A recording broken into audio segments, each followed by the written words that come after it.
Y hoy nos acompaña un estudiante de la maestría de Ingeniería de Sistemas y Computación que está en su último semestre, está cursando tesis 2 y está haciendo una tesis, una investigación en Natural Language Inference.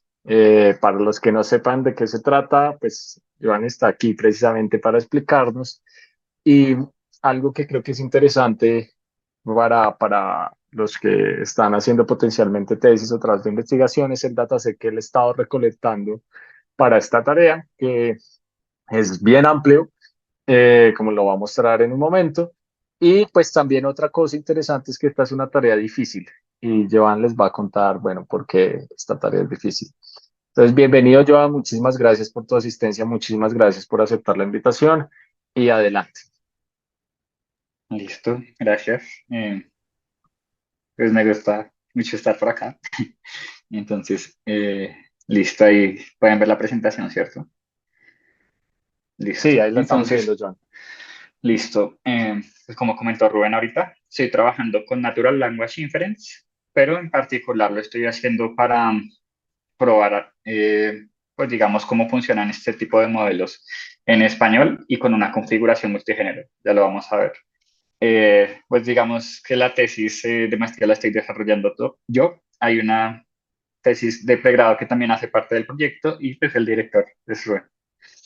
Em, Listo, entonces como agenda, primero voy a contextualizar cómo es sobre Natural Language Inference y luego vamos a ver pues cómo se va partiendo de ese contexto a una definición de objetivos y de estos objetivos a una metodología que lleva a una serie de resultados, conclusiones y trabajo futuro.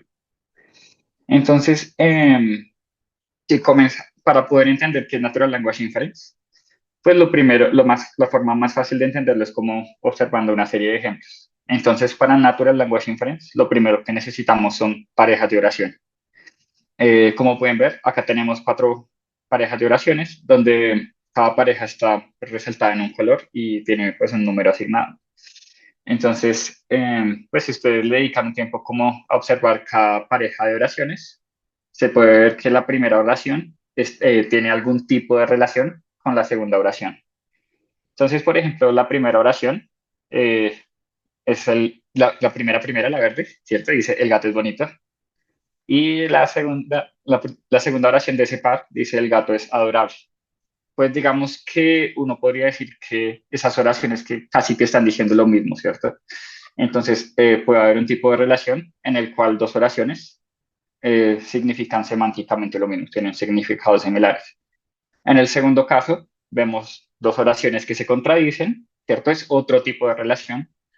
En el tercero, pues digamos, es una relación de estilo causal, en la cual, por ejemplo, vemos que la causa es que el gato come mucho y la consecuencia es que el gato está gordo, por eso mismo.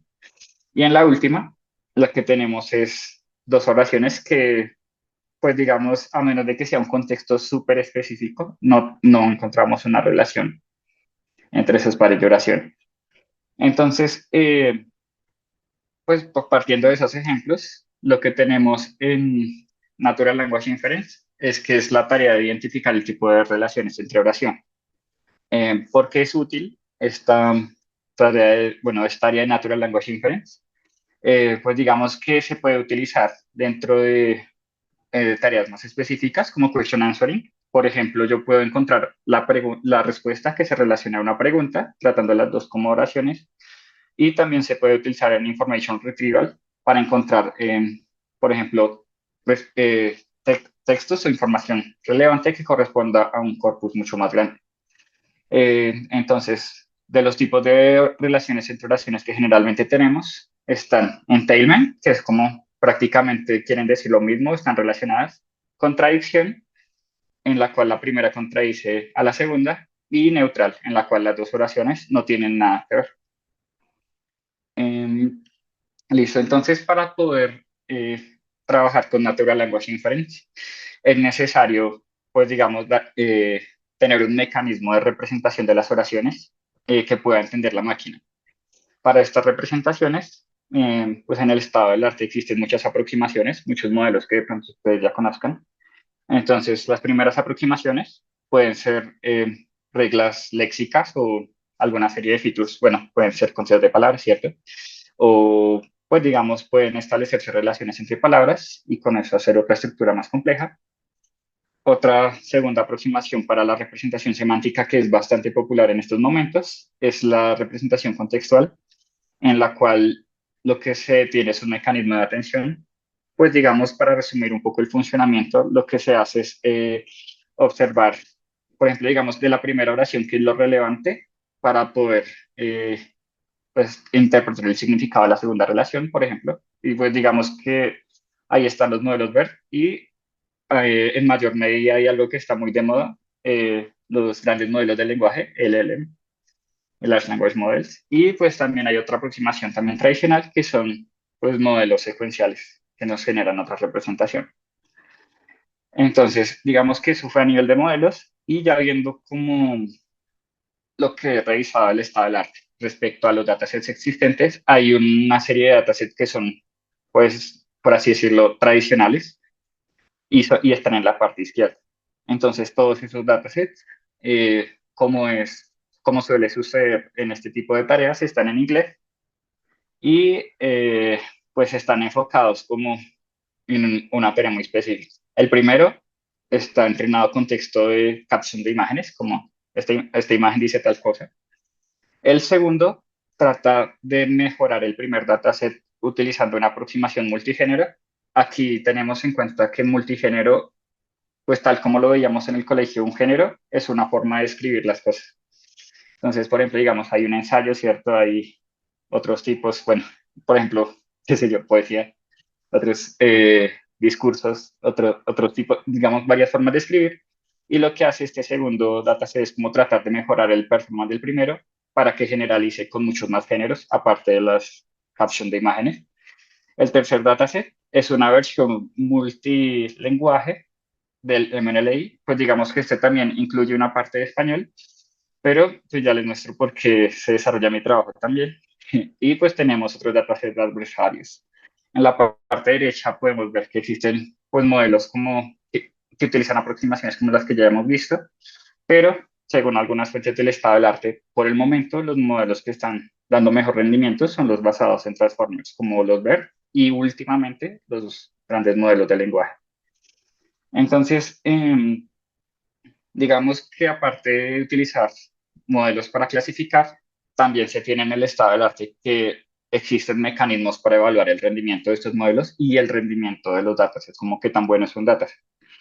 Entonces, una primera aproximación es utilizar solo la hipótesis para entrenar modelos. Esto ya lo vamos a ver más adelante y se llama pues anotación de artefactos, porque lo importante es predecir la relación y no solamente pues con lo que la etiqueta con una sola oración. ¿Sí? Entonces, también se tienen test de estrés para verificar que pues, el modelo que se esté utilizando sea robusto a cambios en el dataset. Y también se tiene, pues digamos, otros test que se hacen con modelos de lenguaje para evaluar qué tan sensitivo es el modelo. Y finalmente se tiene un trabajo bastante relevante y del cual, pues digamos, he extraído algo bastante interesante y es SciNLI, un dataset en el cual, digamos que aparte de los tipos de relaciones que teníamos clásicamente, se relacionan, se contradicen y no tienen nada que ver, se incluye una clase causal, como el tercer ejemplo que vimos al comienzo, para explicar que la primera oración es la causa de la segunda. Y esto ellos lo justifican en que el texto científico está fuertemente, pues digamos, relacionado a estructuras de este tipo. Entonces, ya viendo modelos más recientes, tenemos modelos, pues digamos, ya que no son BERT, sino algo mucho más grande, entrenado con muchos más datos, como pues, lo son los Large Language Models. Y como pueden ver en pantalla, se ha logrado un buen rendimiento pues, de métricas con, por ejemplo, con Gemini, como en estos dos papers que se tienen, en la tarea de clasificación para datos biomédicos y Bangla, que es prácticamente árabe. Entonces, como pueden ver, todo lo que hemos visto antes está en otros idiomas aparte del español. Ya enfocándonos en español, hay una serie de trabajos que voy a mostrar rápidamente debido al tiempo. Entonces, primero esta es parte, que es un dataset generado a partir de preguntas de un dataset de question answering y tan solo tiene 10.000 ejemplos, lo cual puede llegar a ser insuficiente para entrenar arquitecturas grandes de Natural Language Inference. Tenemos Inference, otra aproximación en la cual se tiene una serie de muy pocos dominios de ejemplos de dominios de Wikipedia como para hacer lo mismo que hacían en MNLI, generalizar a múltiples dominios. Y pues como pueden ver también tiene poquitos ejemplos. Pues digamos que sí se puede entrenar un modelo de deep learning, pero puede que no sea el mejor modelo debido a la cantidad de datos que tienen. Estos dos modelos, pues como tienen etiquetas tradicionales de entailment, contradicción y neutral. Luego se tiene una traducción pues, de máquina del dataset SIG, que habíamos visto que era adversario, pero pues el problema es que también tiene muy poquitos ejemplos, aunque como podemos ver, el mecanismo BERT en este caso logró un accuracy por encima del 80, mejor a los que teníamos anteriormente. Y por otro lado tenemos digamos, una aproximación diferente a la generación del dataset. En las anteriores aproximaciones, los datasets, y es algo importante que se me había olvidado comentar, los datasets son generados manualmente. Es decir, tomamos una serie de oraciones de una fuente de datos, por ejemplo, un corpus como Wikipedia, y le pedimos a una serie de anotadores que nos generen por cada una de las etiquetas, nos genere como una frase que esté asociada a la primera frase, ya sea contradicción, entailment, etcétera. Entonces eso puede llegar a ser bastante costoso. Eh, digamos que una de las aproximaciones, al igual que es INLI, es la anotación automática, basada en palabras de transición o linking phrases, lo que llamamos en español conectores discursivos. Hay una aproximación que está en español y como pueden ver, pues en algunos experimentos logró una accuracy del 90%, lo que implica que estos conectores discursivos pueden ser bastante útiles en español para la extracción de ejemplos de pares de oraciones. Entonces, reuniendo todo lo del estado del arte, podemos encontrar varias oportunidades de mejora y pues esto es lo que yo utilizo para justificar mi tesis o para partir de ahí. Entonces, lo primero es que la mayoría de datasets que tenemos en español, excepto por el de SILT, que parte de SILT, y XNLI, no tienen como esa variedad suficiente de géneros para ser más robustos a diferentes tipos de escritura que pueden tener las personas. Lo segundo, pues digamos, del revisar el estado del arte en español, la mayoría utilizan modelos como Support Vector Machines o otras cosas más anteriores, lo cual pues digamos que es una oportunidad de mejorar respecto al modelo al seleccionar en el estado del arte actual, BERT y Large Language Models, que es lo que más se está utilizando en Natural Language. Principalmente también tenemos que el dataset es muy pequeño, ¿cierto? En los de español, excepto por XNLI, ya lo vamos a ver. Pero XNLI tiene un problema, y es que XNLI tiene las etiquetas tradicionales, pero existe una oportunidad de mejora o de generar un dataset en el sentido de que todos estos datasets que incluyen español, ninguno de ellos está teniendo en cuenta relaciones causales, como esta frase permite concluir la siguiente frase. Entonces, extrayendo como esa oportunidad de mejora que viene de SciNLI, pues digamos que es algo que podemos hacer. Y lo otro es que todos los datasets en español, ninguno de ellos ha sido evaluado por artefactos de anotación, por lo cual nos gustaría evaluar si en español, al generar datasets como, pues digamos, se va a proponer posteriormente, también se generan artefactos de anotación. Entonces, yendo al problema específico que quiero resolver, pues digamos que el problema es, no, pues realmente de lo que conocemos no existe un dataset en español que sea pues de larga escala, multigénero y que trate relaciones causales. Y a su vez, pues digamos que estos datasets necesita también ser evaluados para evaluar si tiene artefactos o no. Bueno, entonces ese problema se traduce al objetivo general, en el cual yo lo que quiero es como evaluar el rendimiento de los modelos de lenguaje en español en una configuración multigénero con una configuración de 4 etiquetas en la cual se tienen en cuenta relaciones causales. Respecto a los objetivos específicos, pues digamos que estos se pueden partir en 3 categorías. Lo primero es consolidar el dataset de larga escala, ¿cierto? Que sea multigénero, partiendo de múltiples fuentes pues, donde cada fuente sea de un género diferente. La segunda parte corresponde al entrenamiento de modelos con este dataset y pues digamos que ya que tenemos modelos de lenguaje, la idea pues digamos también es evaluar si estos modelos nos permiten hacer como esa clasificación de la manera correcta. Y por último, pues digamos con estos modelos, el BERT y los modelos de lenguaje, lo que hacemos es evaluar eh, las métricas de clasificación, como se haría en un problema de clasificación tradicional, y también hacer test de estrés y de evaluación de artefactos para ver qué tan robustos son los modelos y el dataset que vamos a generar. Entonces, como lo explicaba, están estas tres partes: la consolidación del dataset, el fine-tuning del modelo.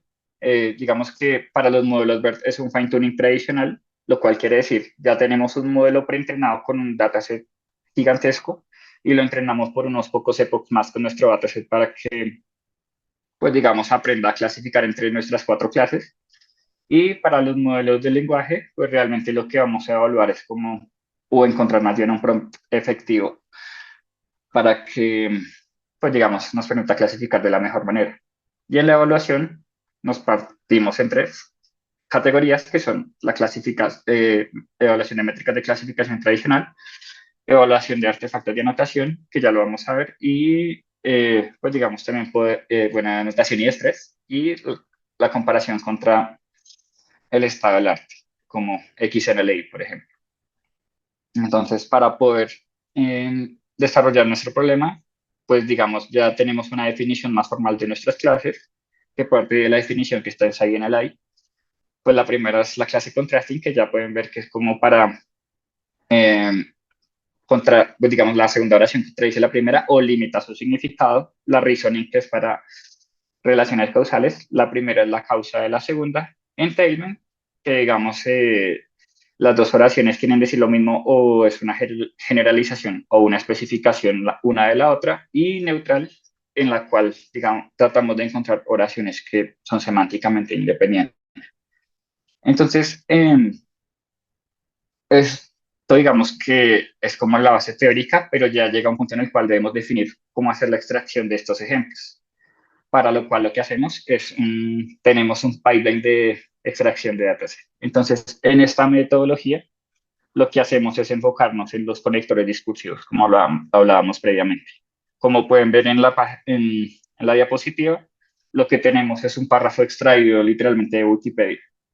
Entonces, para poder encontrar parejas de oraciones, lo que hacemos es, me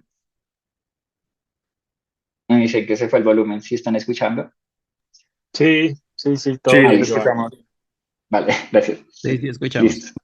Listo. Gracias. Entonces, pues digamos que la clave de nuestra extracción son los conectores discursivos.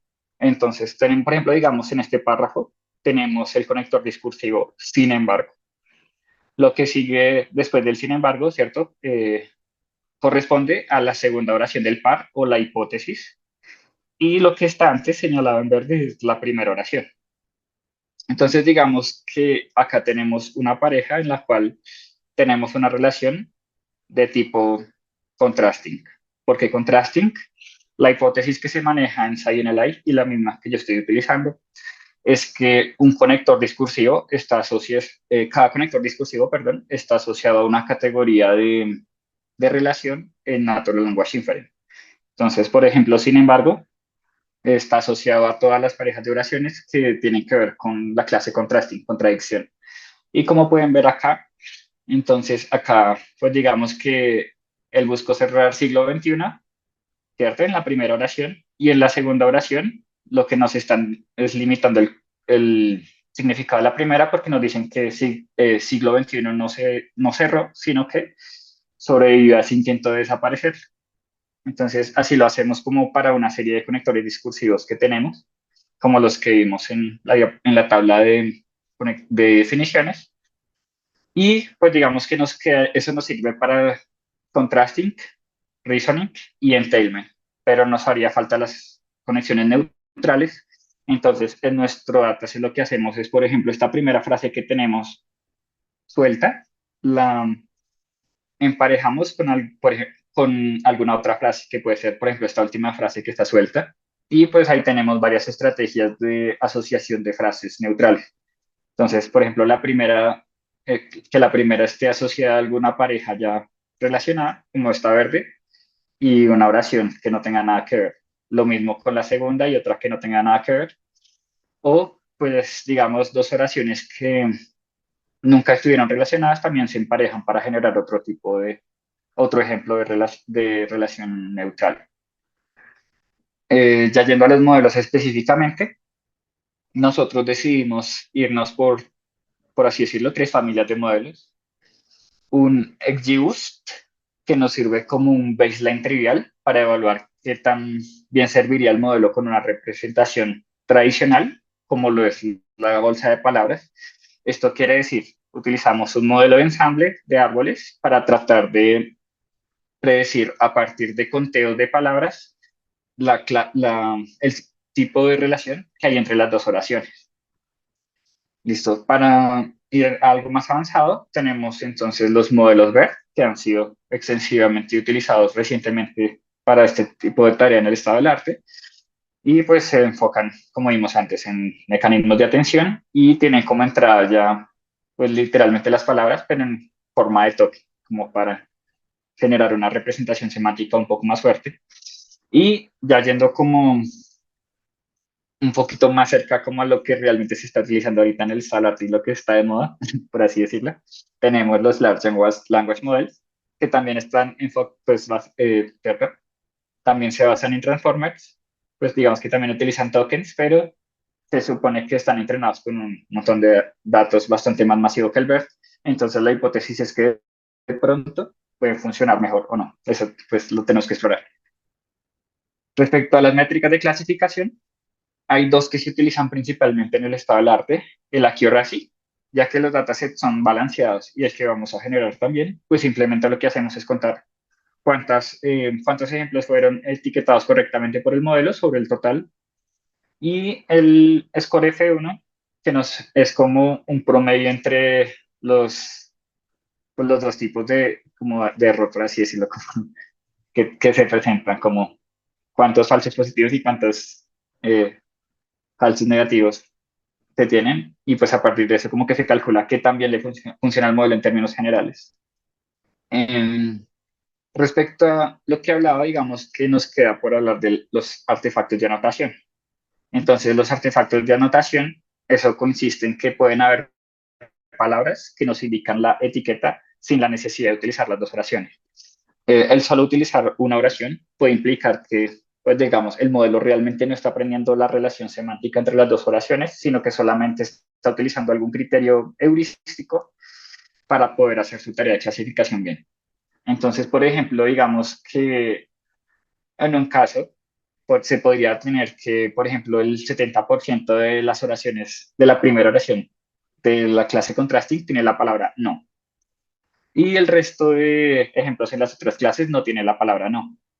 Entonces, si yo hiciera una clasificación simplemente diciendo que todo lo que tiene no es contrasting, ya tenemos una accuracy del 70% para la clase contrasting, sin realmente entender el significado semántico de las oraciones.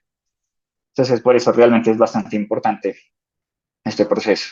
Respecto a los test de estrés, al igual que lo que hacemos con el software, como que tratamos de encontrar ese detalle que hace que el modelo se equivoque, tenemos una serie de estrategias, pues digamos, que se utilizan para detectar si el modelo se está, pues digamos, que se influencia realmente en unas solas cosas y pues haciendo cambios muy ligeros sobre el texto se equivoca. Entonces, el primer caso es un length mismatch. Lo que hacemos es agregar mucho texto que no altera el significado y ver si dataset, si el modelo se sigue comportando bien. El segundo es la negación. Como vimos en el ejemplo anterior, puede que haya palabras que influencien la decisión, entonces agregar una negación, a pesar de que la negación está alterando el significado, puede alterar la decisión del modelo. Y tenemos el overlap y el spelling, los cuales consisten en agregar, pues digamos que palabras que no estén entre las dos oraciones en común y pues digamos que errores de escritura. por ejemplo, digamos que al generar tokens eso puede causar que cambie el significado totalmente. Entonces, ya yendo como a los resultados que tenemos, los primeros resultados, pues digamos que de la extracción en estos, creo que, bueno, en este año anterior, pues realmente teníamos un dataset pequeño que provenía de tres corpus, de Wikipedia, noticias de Wikipedia y Gutenberg, que es como Gutenberg, que es una página que tiene pues libros abiertos. Como podemos ver, el dataset está pues bastante desbalanceado hasta Wikipedia, por lo cual digamos que Wikipedia es nuestro dataset base y de ahí partimos a hacer modificaciones para encontrar cómo que está sucediendo, como si incluir dominios nuevos como las noticias y Gutenberg puede generar un mejor resultado que solamente Wikipedia. Tenemos un modelo baseline con XGBoost y bolsa de palabras. Pues digamos que si tuviéramos un modelo trivial en el cual solo nos predice, digamos, la misma etiqueta para todos, tendríamos un Precision Recall y F1 score de, bueno, y Accuracy del 25%. Acá lo que tenemos es un XGBoost que mejora ligeramente ese baseline trivial, pero pues realmente los resultados son bastante pobres como para poder utilizar este modelo en la vida real. Luego tenemos un resultado ya utilizando modelos BERT. Acá, como podemos ver, el resultado pues, en español es, pues, digamos, cerca del 60%, así como los datasets que habíamos visto anteriormente en el estado del arte. Y la clase que es, pues, digamos que las clases con las que él suele, por así decirlo, sufrir son entailment y reasoning. De hecho, en particular, reasoning, las, la clasificación de relaciones causales es bastante complicada para este tipo de modelo. Cuando, digamos, tratamos de explorar sin incluir un género, mejorar los resultados, lo que tenemos es, pues, digamos, una gráfica de este estilo. Cada barra corresponde, bueno, cada diagrama de velas corresponde a una serie de experimentos en los cuales digamos que el dataset de entrenamiento es el que está en el eje X y pues los colores son los que representan como el dataset de test. Entonces, por ejemplo, si miramos el resultado de, por ejemplo, Wikipedia, el resultado de Wikipedia sobre Wikinews, que es de color naranja, pues vemos que el resultado está sobre los 53, 54, ¿cierto?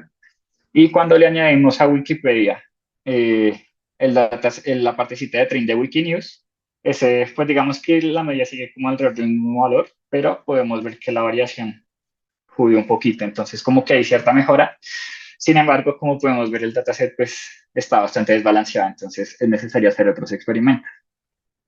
Eh, como vimos que, bueno, acá se me olvidó decir algo importante y es que con Gutenberg no nos dio lo mismo. Añadimos Gutenberg y curiosamente el resultado, pues digamos que no es muy diferente respecto a añadir Gutenberg o no, testeando contra el mismo Gutenberg. Como que no generalizó realmente mejor en Gutenberg al añadir datasets adicionales. Entonces nosotros hicimos el mismo experimento sobre inglés. Pues digamos, como pueden ver las métricas en inglés, parece ser que los conectores discursivos funcionan bastante más efectivamente. Estos valores están bastante más altos, como por 10 puntos. Y lo que encontramos es que el resultado en inglés sí es concluyente. Por ejemplo, digamos en Wikipedia, acá como pueden ver Gutenberg, al entrenar con Wikipedia nomás y al testear en Gutenberg, el resultado de la métrica del F1 Score estaba sobre 64, 65 y al añadir, digamos, Gutenberg al Wikipedia, podemos ver una mejora de la generalización a un 75% respectivamente, como lo pueden ver acá en el dataset de Wiki Gutenberg y Wiki Gutenberg Wikinews. Entonces, en inglés como que sí fue más concluyente. Y pues lo que puede estar pasando es como que de pronto necesitamos eh, un poco más de datos. Respecto a los resultados de artefactos de anotación, que fue lo que alcanzamos a hacer en una primera exploración. Y esto implica solo entrenar y predecir utilizando una de las dos oraciones. Recuerden que queremos identificar si hay palabras que permiten categorizar. Lo que encontramos es que pues, el resultado es bastante peor que lo que teníamos en las gráficas anteriores, con un F1 score de menos del 40, lo que implica que nuestro dataset, al predecirse con una sola oración, da bastante peor. Y en este caso eso es buenas noticias porque implica que el dataset es bastante robusto. El resultado con dos oraciones es mucho mejor que con una sola oración. Y luego lo que hicimos fue comparar contra XNLI, que es la parte de español de XNLI, y encontramos un resultado bastante interesante. Si miramos el entrenamiento con Wikipedia contra, pues digamos que prediciendo en XNLI, vemos que el F1 score está cerca del 40, ¿cierto? De 0.4, lo cual pues es como pues bastante malo comparado en el resultado contra, por ejemplo, contra el mismo Wiki, ¿cierto? Y pues digamos que con XNLI pasa lo mismo. El resultado entrenando con XNLI es bastante malo en SWiki, entrenando solo con XNLI. Entonces, digamos que esos dos datasets por sí mismos no son capaces de generalizar el uno hacia el otro, pero al combinarlos, como pueden ver ya las métricas mejoran bastante. Entonces, como que unir los dos datasets me permitió generalizar de mejor manera para ambos dominios presentes, ambos dominios y ambos géneros presentes en, por ejemplo, en Wikipedia y en XNLI. Eh, Yendo a los resultados de los modelos de lenguaje, pues digamos que esta es una pruebita pequeña. Ahí para que Rubén no se asuste. Tenemos, pues digamos, con unos poquitos ejemplos, tenemos un accuracy, digamos, del 75%, pero en este momento estamos testeando a ver si lo pueden mejorar. Pues de hecho, digamos que este es como el enfoque de la tesis de Nicolás, en el cual pues ha estado trabajando fuertemente. Ya yendo como a una extensión del dataset, como pudimos ver lo anterior, era bastante pequeño y pues ya yendo como al punto que decía Rubén, que de pronto este dataset podría ser de interés para algunos de ustedes. Tenemos un dataset pues que ha sido extendido estos meses, en el cual pues tenemos muchos más datos que lo que teníamos antes. Entonces lo que hicimos fue ir por fuentes de licencia libre, Creative Commons, ¿cierto? Y otras licencias pues que nos permitieran que fueran abiertas para poder manipular los datos. Y pues como pueden observar, entonces tenemos tres splits de entrenamiento. Uno pues de train para que el modelo aprenda, validación para saber cuándo pues detener el aprendizaje del modelo, y uno de test que nos permite pues establecer si el modelo es capaz de generalizar o no. Entonces, para el dataset de train tenemos, bueno, digamos que tenemos, para train y validación tenemos alrededor de 31 fuentes de datos abiertas, de las cuales extrajimos, eh, pues para train y para validación, alrededor, pues digamos, de 7 millones de ejemplos y de 127.000 ejemplos respectivamente. Y para test tenemos 41 fuentes. Esto se hizo con el hecho de poder explorar si el dataset de entrenamiento es, digamos que con las fuentes que tenemos en entrenamiento, se es capaz de generalizar a otras fuentes que no hayan sido vistas en entrenamiento. Entonces se van a tener 10 fuentes más y pues un dataset de un tamaño similar al de validación. Todos los tres datasets están balanceados con el objetivo de poder calcular el accuracy del F1 score de una manera sencilla y podernos comparar con métodos del estado del arte. Entonces, pues digamos que los géneros, como pueden ver, pues digamos hay un desbalance bastante grande, pero aún así tenemos una cantidad de datos bastante interesante, como por cada género. Entonces, vamos desde los artículos de Wikipedia, libros de dominio público, comentarios web como en páginas de Twitter y Reddit, ¿cierto? YouTube, documentos legales que encontramos en fuentes de Colombia, casos clínicos, como pueden ver, el número de casos de entrenamiento es cero, porque se espera que, digamos, la información que está en las tesis de medicina de la Universidad de los Andes sea suficiente para poder aprender, clasificar esos casos clínicos. Noticias, que también tienen bastantes, y TED Talks, digamos que son como charlas en las cuales tampoco tenemos ejemplos en entrenamiento, porque la idea es que a partir, por ejemplo, de los comentarios web, que son como fuentes no formales, seamos capaces y bueno, y de otras fuentes que tienen como conocimientos similares, también se pueda predecir esos ejemplos. Eh, Acá tenemos un listado de pues digamos que de los subdatasets de la corpora, del corpus, perdón, que no se ven en entrenamiento, como para hacer las pruebas. Y pues digamos que ya evaluando, volviendo a repetir el experimento que habíamos hecho de entrenar un modelo verde y pues ya evaluándolo con este dataset grande, pues de hecho nos tocó hacer un subset de 1 millón de datos porque si no se demoraba 250 horas. Encontramos que, pues digamos que el rendimiento de la clase, pues digamos más robusta es la neutral, como la que no tiene relación, seguido por la clase contrasting. De hecho, si observamos, digamos, al detalle oraciones que tienen conectores como sin embargo, la relación generalmente es bastante fácil de discernir para un ser humano. Y pues las otras dos clases como que siguen siendo afectadas. En particular lo que llamamos entailment, pues, y reasonings, siempre son como las clases más difíciles de discernir.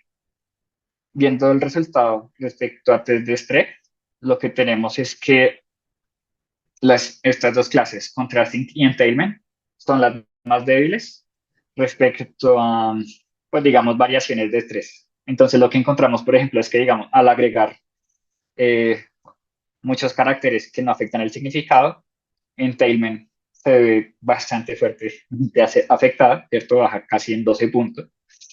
Y contrasting, pues también. Lo mismo para la negación. De hecho, como les comentaba, en contrasting lo que suele pasar es que hay muchas palabras de negación en la premisa y en la hipótesis que hacen que sea bastante más fácil de clasificar. Entonces, al añadir, pues digamos, en una o en la otra. No, pues no en ambas al mismo tiempo. Pero cuando añadimos la negación, una negación adicional ya se comienza a afectar ese resultado. Y respecto a digamos, las palabras que hay en común, también encontramos como esa afectación. Y como pueden ver, lo que está pasando es que al añadir estos tres test de estrés, los resultados de estas dos clases se están trasladando a la clase neutral, en la cual, pues digamos que el resultado se ve mejorado porque un mayor número de ejemplos se está prediciendo como de la clase neutral con estos test de estrés. Entonces, para concluir, pues digamos de lo que llevamos, aún así con una configuración bastante desbalanceada de géneros, lo que podemos encontrar mejoras significativas al añadir pues, nuevos géneros y nuevos dominios a nuestro dataset de entrenamiento en la capacidad de generalización, como vimos con Wikipedia y Wikinews. Lo segundo es que digamos que los conectores discursivos en una medida pues bastante fuerte, sí son capaces de modelar las relaciones entre oraciones pues, a un nivel aceptable. Pues digamos lo que vemos es que en cierto modo, por ejemplo, todas las oraciones que están en la clase contrasting, pues digamos que tenemos un score por cada clase el cual es aceptable, lo que implica que sí hay cierta como división semántica entre los tipos de oraciones generados con los conectores discursivos. Y por último, en particular, pues aparte de que tenemos como esa separación de significado semántica a los conectores discursivos, también tenemos que, pues en español, específicamente la categoría reasoning sí pertenece como a un tipo de relación semántica aparte de las tres tradicionales que ya se habían manejado.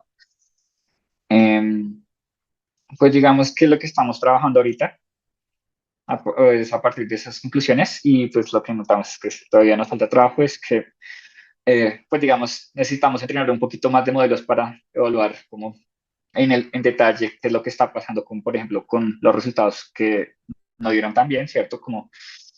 Y en particular, de hecho, necesitamos pues hacer combinaciones como para generalizar, para ver si el dataset es realmente capaz de generalizar, bueno, el modelo en sí. Pues tenemos que seguir trabajando con lo del modelo del lenguaje con Nicolás.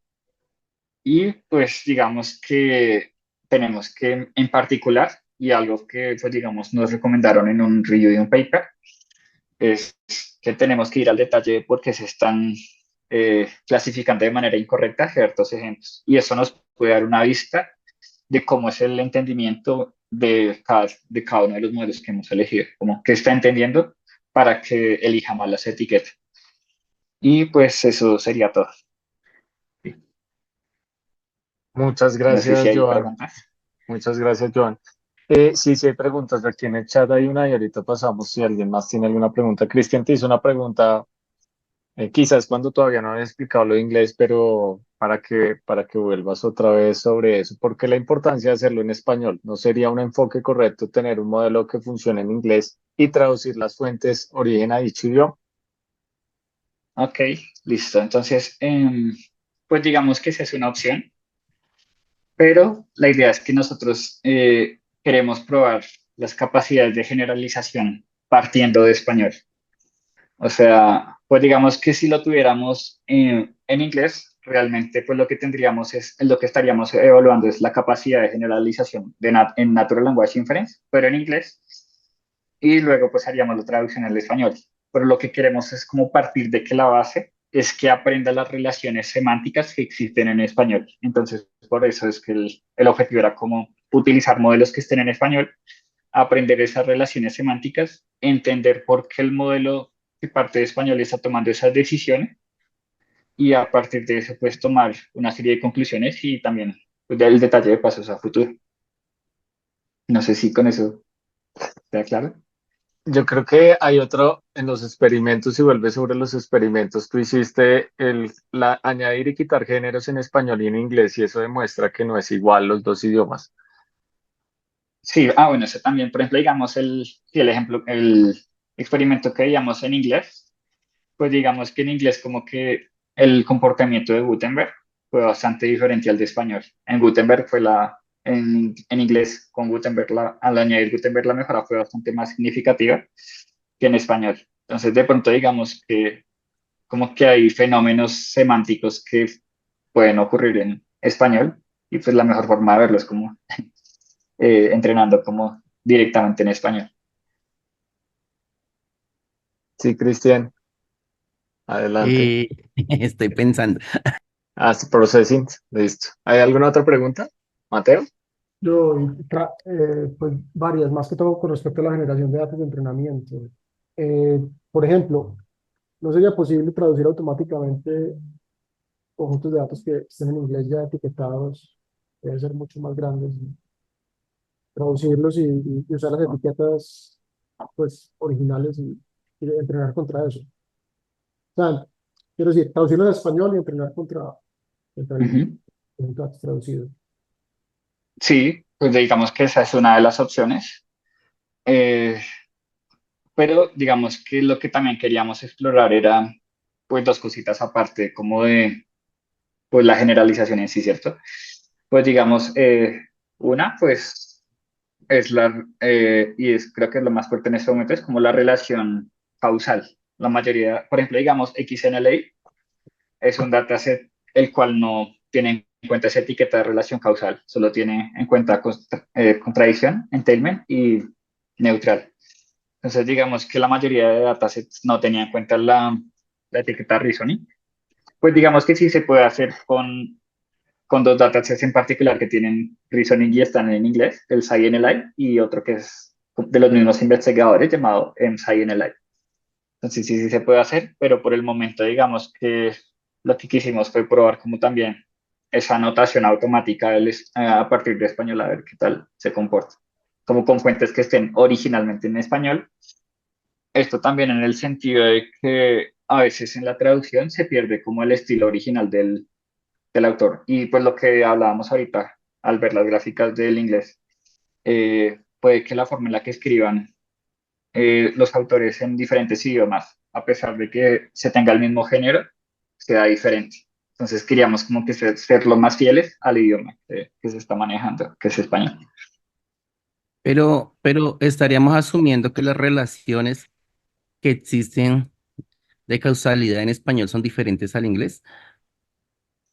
Pues digamos que en un principio, pues podría, de hecho es un supuesto bastante fuerte, ¿no? Pero pues digamos que por así decirlo se tendría como pues no necesariamente diferente, pero como que como que cada lenguaje tiene su forma intrínseca. De pronto sí hay cosas parecidas, ¿cierto?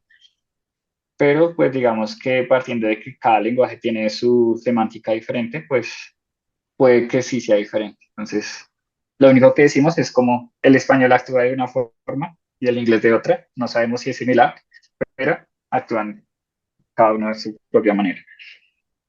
Pero los modelos base que se están utilizando también son un sesgo dentro de esa presunción, porque igual son entrenados con diferente cantidad y tipo de data en cada uno de los idiomas. Sí, de hecho, ese Por algo en es un inglés, pues da factor. más arriba porque seguramente ha tenido mayor calidad de data o algo de ese estilo, pensaría. De hecho, ese también es un factor que habría que determinar, sí, porque, por ejemplo, digamos que una de las implementaciones que usamos, ¿cierto? Es un modelo Roberta, que fue, pues, digamos, entrenado en español, pero sí, eso es algo que puede pasar. Y es una de las hipótesis que también puede pasar para el resultado en inglés, como que de pronto, pues, digamos, la calidad de los modelos sea mejor que en inglés que en español. Sí, esa también una condición que puede ocurrir. Ok, interesante. Bueno, Mateo. Y, y no han pensado también generar datos de entrenamiento con LLMs, o sea, generar datasets más grandes automáticamente. Sí, de hecho, sí, digamos que en el estado del arte, no lo mencioné acá, pero también se puede utilizar, se pueden utilizar modelos de lenguaje para aumentar los datasets. Hay un paper en particular, no lo puse acá, se me olvidó, pero lo utilizan para aumentar un número de ejemplos que tienen en un dataset para vietnamita. Y el resultado es que, incluyendo esos nuevos ejemplos generados, el resultado de generalización con un modelo BERT es bastante mayor. Entonces, si es una posibilidad, eh, pues ahí la estamos revisando también. Y por ahora, digamos que los estamos utilizando para clasificar más que todo, para evaluar esa capacidad de generalización.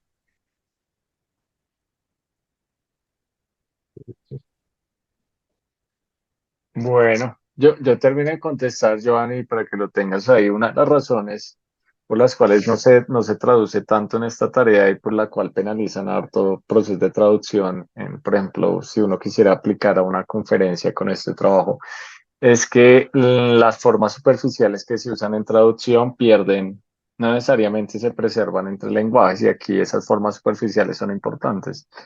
Sin embargo, o por tal razón, que son los conectores que utilizamos, pueden ir después del proceso de traducción, que dicen, pueden ir a diferentes formas superficiales en el otro lenguaje. Porque, because, the reason was, y esas diferentes formas, aun cuando se entiende dentro del lenguaje, o uno, pre- o sea, trata de preservar el significado semántico, no necesariamente reflejan el uso real en el lenguaje de origen. Y eso es penalizado cuando uno está tratando de aplicar una conferencia, utilizar datos que son traducidos precisamente porque tendría que garantizar o validar que es la mejor traducción posible. eh, y esa pues es un paso adicional que no queremos hacer. Entiendo. Preferimos, Es un sesgo fuerte garantizar que no hubo un cambio en la traducción, claro. no, y no solo eso, con modelos de lenguaje pasa algo y es que le cambia el estilo también. Entonces, o sea, se puede hacer, pero no queremos pasar por el verificador de un traductor que nos diga, oiga, sí, cierto. Porque si tuviéramos que hacer anotación humana, pues anotamos de una vez las sentencias, el par de sentencias, con las clases que nos sirven. Esa es como la razón principal, pero muy buenas las preguntas. Ahí en el dataset de Joan, finalmente, para los que están acá, eh, ese dataset es Sí. gigantesco en español, es una recopilación de datos en español grandísima. Si alguno está interesado en utilizarla para su tesis o para un proceso de investigación, no para procesos comerciales, pero sí para tesis, porque están las tesis de la Universidad de los Andes, pues contáctenos y con gusto, pues fue un esfuerzo bastante grande mapear todas las tesis de Y la universidad. yo lo Entonces, veía porque hay un proyecto láser de NLLB, no sé si lo has visto. sí, sí, Ese sí, sí. proyecto me da como el concepto que pues finalmente ellos sacan como que los embeddings en cualquier idioma y si no lo trabaja a nivel de embedding, sino a nivel de frases, entonces por eso mi relación actual del idioma versus el meaning de las palabras como que ya no difiere tanto entre idiomas. Es como por ese concepto que lo veo de esa forma. En la representación. Sí, en la Sí. representación puede ser multilingüe. Eso es cierto en la representación. Pero aún así en la representación les cuento una cosa, Cristian, te va a servir una presentación que van a hacer los chicos de análisis de historia. Hay un proyecto de análisis de historia, están utilizando eh, estas representaciones multilingües y pasa algo y es que hay pérdida de información cuando se utilizan esas representaciones multilingües. Es normal, o sea, siempre pasa. Pero exactamente uno que esperaría, tengo la frase y la frase traducida, uno esperaría que estuvieran cerca en el espacio o incluso en el ideal que estuvieran en el mismo espacio, aun cuando son multidimensionales, estuvieran muy cerca, ¿no? En un rango. Es como Lo, la intención. es la intención, las buenas, pero en la práctica resulta pasa que eso no pasa, no necesariamente. Lo que sucede es que aparte, pues, a pesar de que no están en un espacio cercano, para las tareas que se utilizan, que no estén en un espacio cercano, no es un problema, porque yo puedo tener en un espacio, por aquí está el francés, por aquí está el español, por aquí está el inglés. Dentro del subespacio preservan la semántica del lenguaje original, pero no es como uno pensaría que por semántica están cercanas dentro del mismo espacio confinado del multilingüe. Eso lo va a presentar más adelante y de pronto No, pero te entiendo. te Entiendo. va a causar Sí, interés sí, ese proyecto. chévere ese tipo de experimentos, claro. Bueno, no, muchísimas gracias a todos por la asistencia aquí, los gomosos de NLP, los que nos gusta esta área, esa tarea que está haciendo Joan es bien, bien complicada. Y un comentario adicional, Joan, yo soy pesimista con los resultados del modelo de lenguaje. Solamente un comentario adicional, yo no creo que llegues a más del 75%. Cuando ya lo mandes con un dataset de más de 100, eso va a caer y va a caer. Entonces, pronostico drásticamente, esperaría alrededor del 50%. Vamos a ver. Lléveme la contraria, siempre les digo eso, lléveme la contraria y trate de decir que estoy equivocado, mejor aún. Y nos muestran los resultados posteriormente. Bueno, señores, muchísimas gracias a todos por la asistencia y el próximo jueves yo les estoy enviando un correo de quién va a ser el que va a presentar para que si es de su interés pues pasen por acá y se informen sobre los proyectos que estamos haciendo en el grupo.